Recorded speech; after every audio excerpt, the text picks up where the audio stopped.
जिंदगी जख्मों से भरी है, वक्त को मरहम बनाना सीख लो। हारना तो है ही मौत के सामने, पहले जिंदगी को जीना सीख लो। नमस्कार दोस्तों, आज है 7 सितंबर और आज की वीडियो में टोटल 15 मोस्ट इंपॉर्टेंट प्रश्नों पर हम चर्चा करेंगे जो कि आपकी सभी परीक्षाओं के लिए मोस्ट इंपॉर्टेंट है। तो शुरू से लास्ट तक वीडियो में बने रहिए और इस वीडियो को पूरा करने के बाद आप इसकी पीडीएफ फाइल भी डाउनलोड कर सकते हैं। साथ में आप जो है monthly current affair, yearly current affair और हाफ ईयरली करंट अफेयर के पीडीएफ को भी डाउनलोड कर सकते हैं। सबकी लिंक जो है वीडियो के डिस्क्रिप्शन बॉक्स में दी गई है। और देखिए, जो लोग नए हैं वो चैनल को सब्सक्राइब करके बेल आइकन जरूर प्रेस कर देंगे ताकि आने वाले सभी वीडियो का नोटिफिकेशन आपको ऑटोमेटिक मिलता रहे। और वीडियो को लाइक और शेयर भी कर दीजिएगा। तो चलिए शुरू करते हैं आज के करेंट अफेयर्स को। देखिए, आज का हमारा पहला प्रश्न है कि हाल ही में किस खिलाड़ी ने क्रिकेट के सभी प्रारूपों से संन्यास लेने की घोषणा कर दी है। तो देखिए, जो आपके सुरेश रैना है, ये अब क्रिकेट का कोई भी फॉर्मेट भारत में नहीं खेलेंगे। देखिए, जो पूर्व भारतीय बल्लेबाज सुरेश रैना है, इन्होंने क्रिकेट के सभी प्रारूपों से संन्यास लेने की घोषणा कर दी है। और अब इससे जो है जो विदेशों में होने वाला जो T20 लीग है उसमें अब ये जो है खेल सकेंगे। और देखिए, जो आपके सुरेश रैना है, इन्होंने बहुत पहले यानी कि 15 अगस्त 2020 को ही महेंद्र सिंह धोनी के संन्यास लेने की घोषणा करने के बाद ही इन्होंने भी जो है इनके साथ में ही अंतर्राष्ट्रीय क्रिकेट को अलविदा कर दिया था। लेकिन ये T20 वगैरह खेल रहे थे, लेकिन अब इन्होंने कहा कि हम T20 लीग भी नहीं खेलेंगे, यानी कि IPL वगैरह भी भारत में नहीं खेलेंगे। तो अब जो है ये पूरी तरीके से फ्री हो गए हैं और अब ये सुरेश रैना विदेशों में होने वाली T20 लीग में खेलने के लायक हो गए हैं। ठीक है। अगला कि हाल ही में किस राज्य सरकार ने समर्थ ई गवर्नेंस पोर्टल लॉन्च किया। तो देखिए, जो समर्थ ई गवर्नेंस पोर्टल है, इसको उत्तराखंड की सरकार ने लॉन्च किया है। और इस पोर्टल से जो है अब क्या होगा, उत्तराखंड के जो 5 राजकीय विद्यालय हैं और 119 राजकीय महाविद्यालय हैं और 21 राजकीय सहायता प्राप्त महाविद्यालय हैं। तो इनके साथ साथ उच्च शिक्षा निदेशालय के समस्त ई गवर्नेंस कार्यों और शैक्षणिक प्रबंधन, वित्त एवं लेखा, प्रवेश परीक्षा, नियुक्ति प्रक्रिया, सूचना एवं कार्मिक सेवा सहित करीब 40 मॉड्यूल पर ऑनलाइन कार्य जो है किया जा सकेगा। तो ये पोर्टल काफ़ी यूजफुल है जिसका नाम क्या है, समर्थ ई गवर्नेंस पोर्टल।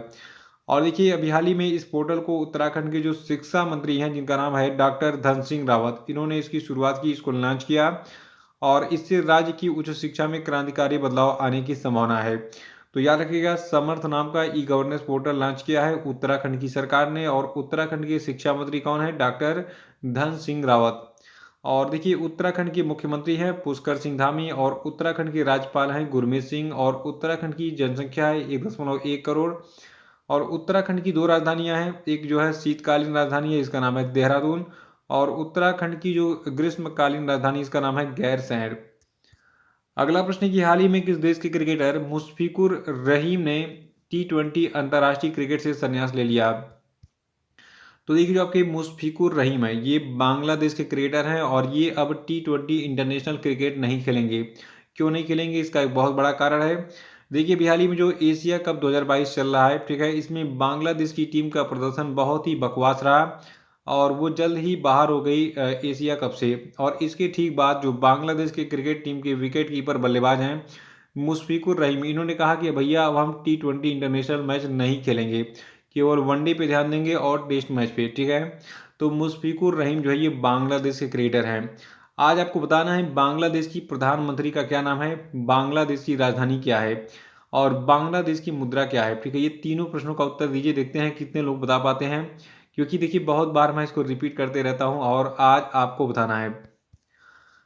अगला प्रश्न है कि हाल ही में किसे तमिलनाडु मर्केंटाइल बैंक का MD और CEO अपॉइंट किया गया। तो देखिए, अभी हाल ही में S कृष्णन को जो है MD और CEO बनाया गया है तमिलनाडु मर्केंटाइल बैंक का। देखिए, जो आपका तमिलनाडु का तूतीकोरिन है, ठीक है, तो तूतीकोरिन में स्थित है तमिलनाडु मर्केंटाइल बैंक लिमिटेड। ठीक है। और इसने भी हाल ही में 3 साल के लिए जो आपके S कृष्णन है, जिनका पूरा नाम है कृष्णन शंकर सुब्रमण्यम, ठीक है, तो इनको जो है प्रबंध निदेशक और मुख्य कार्यकारी अधिकारी के रूप में अपॉइंट करने की घोषणा की है तमिलनाडु मर्केंटाइल बैंक के। देखिए, जो तमिलनाडु मर्केंटाइल बैंक है, ये आपका जो है जो आपका तूतीकोरन या फिर थूथुकुडी भी कहा जाता है इसको। तो न्यूज़पेपर में ये भी लिखा हुआ था। तो जो तमिलनाडु के तूतीकोरन में स्थित जो आपका ये तमिलनाडु मर्केंटाइल बैंक है, तो ये इसकी स्थापना की गई थी कब, 11 मई 1921 को। और उसका मुख्यालय कहाँ पे है, तमिलनाडु के तूतीकोरन में। और पांचवा प्रश्न की हाल ही में किस भारतीय ग्रैंडमास्टर ने दुबई ओपन शतरंज टूर्नामेंट जीता? तो देखिए दुबई ओपन शतरंज टूर्नामेंट को जीता है अरविंद चिदम्बरम ने। और जो ये 22वां दुबई ओपन शतरंज टूर्नामेंट था, इसमें अरविंद चिदम्बरम ने 7.5 अंक का स्कोर हासिल करके जो है इसमें विजय प्राप्त की। और जबकि जो भारत के 7 भारतीय ग्रैंड मास्टर थे, ये टॉप 10 में जो है शामिल रहे। और भारत के जो आर प्राज्ञानंद है, ठीक है, तो ये 5 अन्य के साथ संयुक्त रूप से दूसरे स्थान पर हैं। देखिए भारत के जो अरविंद चिदम्बरम हैं और प्राज्ञानंद हैं, इन्होंने 9वें और अंतिम दौर में ड्राकेला और इससे चिदम्बरम अन्य सभी से आगे आधे अंक आगे रहे, ठीक है। और ये विजयी घोषित किए गए इस 22वें दुबई ओपन शतरंज टूर्नामेंट में। अगला प्रश्न की हाल ही में किसे राष्ट्रीय विधिक सेवा प्राधिकरण का 31वां कार्यकारी अध्यक्ष अपॉइंट किया गया? तो देखिए जो आपके DY चंद्रचूड़ हैं, ये राष्ट्रीय विधिक सेवा प्राधिकरण के 31वें कार्यकारी अध्यक्ष अपॉइंट किए गए हैं। आपको बता दूं जो आपका ये राष्ट्रीय विधिक सेवा प्राधिकरण, इसको अंग्रेजी में हम कहते हैं नेशनल लीगल सर्विसेज अथॉरिटी, और साथ में इसको NLSA भी कहते हैं।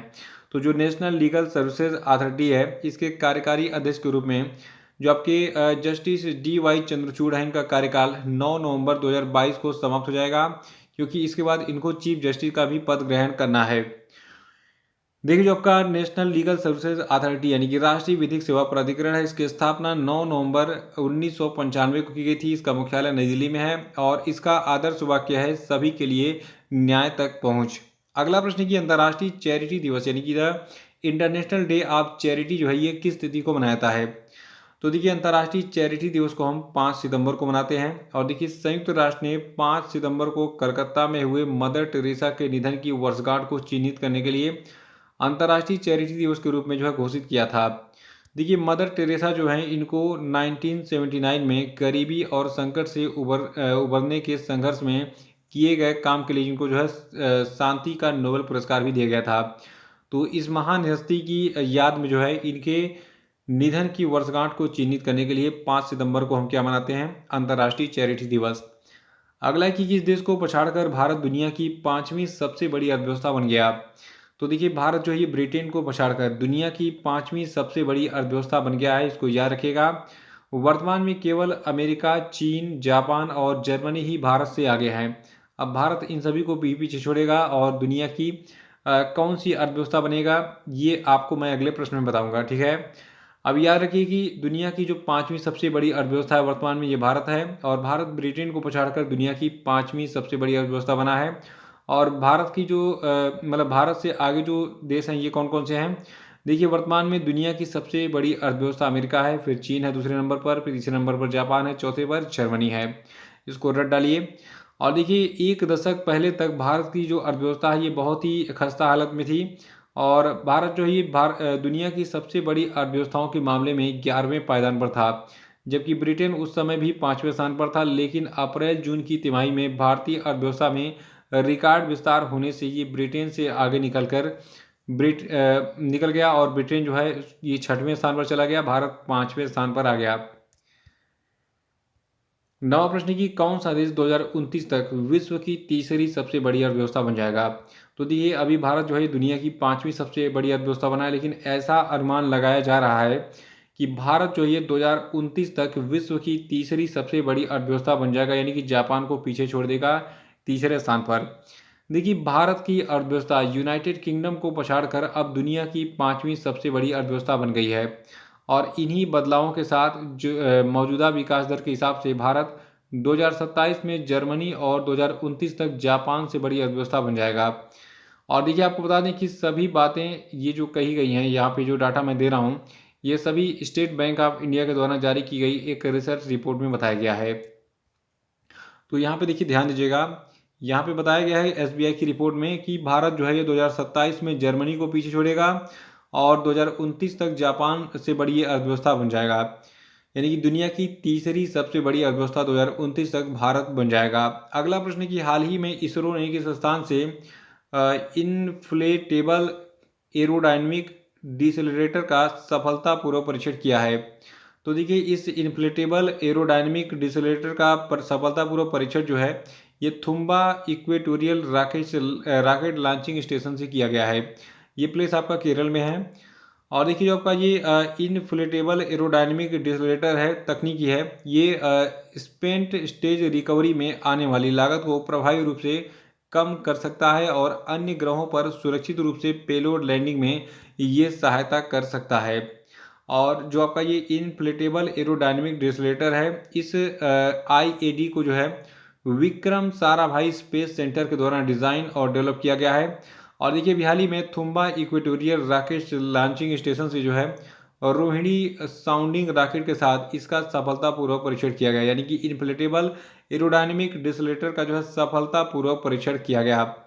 अगला कि डच ग्रैंड प्रिक्स 2022 का खिताब किसने जीता? तो देखिए जो ये फार्मूला वन रेस है डच ग्रैंड प्रिक्स 2022, इसको जीता है मैक्स वर्स्टैपन ने। देखिए यहाँ पे मैं थोड़ा सा रिवीजन कराना चाहूँगा 2022 में जितने भी ग्रैंड प्रिक्स हुए हैं उसमें कौन कौन विनर रहे। तो देखिए यहाँ पे 13 कुल जो है ग्रैंड प्रिक्स के बारे में बताने जा रहा हूँ। इसका स्क्रीनशॉट लेके अपने स्टेटस पे लगा लीजिएगा ताकि और भी बच्चे इसको देखें और उनका भी ज्ञानवर्धन हो। और उससे पहले आप पहले वीडियो को लाइक कर दीजिए, बहुत कंजूसी आप लोग करते हैं। तो देखिए जितने लोग वीडियो देखते हैं सबको वीडियो लाइक करना है, ये नहीं कि वो मैं तो लाइक नहीं करूँगा, फलाने लाइक कर दिया है। तो सबकी जिम्मेदारी है वीडियो को लाइक करना है, क्योंकि देखिए मैं आपके लिए डेली 3 से 4 घंटे मेहनत करके ये 15 से 20 मिनट का वीडियो बनाता हूँ, ठीक है। तो लाइक जरूर कर दिया कीजिए, ठीक है। देखिए जो एमिलिया रोमाग्ना ग्रैंड प्रिक्स 2022 था, इसको जीता नीदरलैंड के मैक्स वर्स्टप्पन ने। और मैक्स वर्स्टप्पन ने जो है सऊदी अरब ग्रैंड प्रिक्स 2022 का खिताब भी जीता था। और मैक्स वर्स्टप्पन ने जो है अजरबैजान ग्रैंड प्रिक्स 2022 का खिताब भी जीता। और मैक्स वर्स्टप्पन ने ही कैनेडियन ग्रैंड प्रिक्स 2022 का खिताब भी जीता था। और देखिए जो मैक्स वर्स्टप्पन है इन्होंने अजरबैजान ग्रैंड प्रिक्स 2022 का खिताब भी जीता था। और मैक्स वर्स्टप्पन ने इसके बाद फिर मियामी ग्रैंड प्रिक्स 2022 का खिताब जीता। और इसके बाद फिर मैक्स वर्स्टप्पन ने फ्रेंच ग्रैंड प्रिक्स 2022 का खिताब जीता। और फिर उसके बाद एक और खिताब जीता हंगेरियन ग्रैंड प्रिक्स का। और देखिए मैक्स वर्स्टप्पन ने इसके बाद फिर लगातार बेल्जियम ग्रैंड प्रिक्स 2022 का खिताब भी जीता। और उसके बाद फिर जो है जो मोनाको ग्रैंड प्रिक्स मोनाको था 2022 का, ठीक है, तो इसको सर्जियो पेरेज ने जीता था जो कि मैक्सिको से बिलोंग करते हैं। और देखिए ऑस्ट्रेलियाई ग्रैंड प्रिक्स 2022 का खिताब मोनाको के चार्ल्स लेक्लर ने जीता था। और बहरीन ग्रैंड प्रिक्स 2022 का खिताब भी चार्ल्स लेक्लर ने जीता। और ऑस्ट्रियन ग्रैंड प्रिक्स 2022 का खिताब भी चार्ल्स लेक्लर ने जीता था। और अभी रिसेंटली डच ग्रैंड प्रिक्स 2022 का खिताब मैक्स वर्स्टप्पन ने जीता। तो इन सबको याद रखिएगा, रिवीजन कर लीजिए। बच्चे कहते हैं सर इसका एक अलग से वीडियो बनाइए। देखिए वीडियो क्या बनाना है यार, यहाँ पे सीधे एक पेज पे सारी चीज़ें मिल जा रही हैं। आप स्क्रीनशॉट लेके लिख के दीवार पर चिपका दो, एग्जाम देने के पहले इसको एक बार देख के चले जाना, काम हो गया। वीडियो देखने की जरूरत नहीं है अलग से, और अलग से कोई किताब पढ़ने की जरूरत भी नहीं है। अगला कि अगस्त 2022 में शिकायत निवारण रैंकिंग में सबसे आगे कौन रहा? तो देखिए जो भारतीय विशिष्ट पहचान प्राधिकरण है, जिसको आप UIDAI यानी कि unique identification authority of India कहते हैं, ये जो है शिकायत निवारण रैंकिंग में सबसे आगे रहा। देखिए जो भारतीय विशिष्ट पहचान प्राधिकरण है यही जो है आधार कार्ड जारी करती है, सबको पता होगा, नहीं पता है तो जान लीजिए, ठीक है। देखिए कितने लोगों के पास आधार कार्ड है जरा कमेंट बॉक्स में बताओ। अब तक किसका आधार कार्ड नहीं बना है जरा मैं भी तो जानूं। देखिए जो भारतीय विशिष्ट पहचान प्राधिकरण है ये अगस्त 2022 के लिए प्रशासनिक सुधार और लोक शिकायत विभाग द्वारा प्रकाशित रैंकिंग रिपोर्ट में लोक शिकायतों का निवारण करने के मामले में सभी मंत्रालयों और भारत के सभी विभागों में नंबर 1 यानी कि टॉप पर रहा। अगला प्रश्न है कि हाल ही में हिंदुस्तान एरोनॉटिक्स लिमिटेड और L&T यानी कि लार्सन एंड टूब्रो के गठजोड़ को किस कंपनी से 5 PSLV रॉकेट बनाने के लिए 680 करोड़ रुपए का अनुबंध मिला? तो देखिए ये कंपनी है न्यू स्पेस इंडिया लिमिटेड। फिर से सुनिएगा, बहुत ही इंपॉर्टेंट प्रश्न है, ध्यान दीजिएगा कि हिंदुस्तान एरोनॉटिक्स लिमिटेड और L&T कंपनी के गठजोड़ को अभी हाल ही में न्यू स्पेस इंडिया लिमिटेड नाम की एक कंपनी है, इससे 5 PSLV रॉकेट बनाने के लिए 860 करोड़ रुपए का ठेका मिला है, यानी कि अनुबंध मिला है। देखिए जो आपका न्यू स्पेस इंडिया लिमिटेड है यह है क्या चीज़? देखिए न्यू स्पेस इंडिया लिमिटेड जो है ये अंतरिक्ष विभाग और भारतीय अंतरिक्ष अनुसंधान संगठन यानी कि इसरो की वाणिज्यिक शाखा के तहत काम करने वाला एक केंद्रीय सार्वजनिक क्षेत्र का उद्यम है। अगला प्रश्न कि हाल ही में भारतीय सेना प्रमुख मनोज पांडे को किस देश की सेना का जनरल का मानद पद प्रदान किया गया? तो देखिए जो आपके मनोज पांडे जो हैं इनको अभी हाल ही में ये नेपाल की यात्रा पर अभी हाल ही में गए थे 5 दिनों की, ठीक है। और इसी 5 दिवसीय आधिकारिक यात्रा के दौरान जो नेपाल की राष्ट्रपति हैं विद्या देवी भंडारी, इन्होंने भारतीय थल सेना प्रमुख जनरल मनोज पांडे को अपने आधिकारिक निवास, जिसका नाम है शीतल निवास, इसमें एक विशेष समारोह में जनरल मनोज पांडे जी को जो है ये उपाधि यानी कि नेपाल की सेना के जनरल का मानद पद जो है प्रदान किया। तो याद रखिएगा, जो भारतीय सेना प्रमुख मनोज पांडे हैं, इनको अभी हाल ही में नेपाल की सेना का जनरल का मानद पद जो है प्रदान किया गया है नेपाल की राष्ट्रपति विद्या देवी भंडारी के द्वारा। और देखिए, नेपाल के बारे में आप बताइए, नेपाल की राजधानी क्या है। देखते हैं, आज आपका टेस्ट है ये ऑनलाइन। नेपाल की राजधानी क्या है, ठीक है, बताइए। और नेपाल की मुद्रा भी बतानी है, और नेपाल के राष्ट्रपति का नाम तो मैं आपको बता ही चुका हूँ, और नेपाल के पीएम का नाम बता दीजिए आप, ठीक है। बताने वाले को जो है इस महीने का यानी कि अगस्त महीने का पीडीएफ जो मैं फ्री में दूंगा। तो जितने लोग कमेंट बॉक्स में सही उत्तर बताएंगे उनको अगस्त का पीडीएफ मेरी तरफ से फ्री में मिलेगा व्हाट्सएप पे, ठीक है। तो आंसर बताइए और अपने कमेंट का स्क्रीनशॉट लिख के जो है लेके जो है आप मुझे मेरे नंबर पर व्हाट्सएप कीजिए। मेरा व्हाट्सएप नंबर है,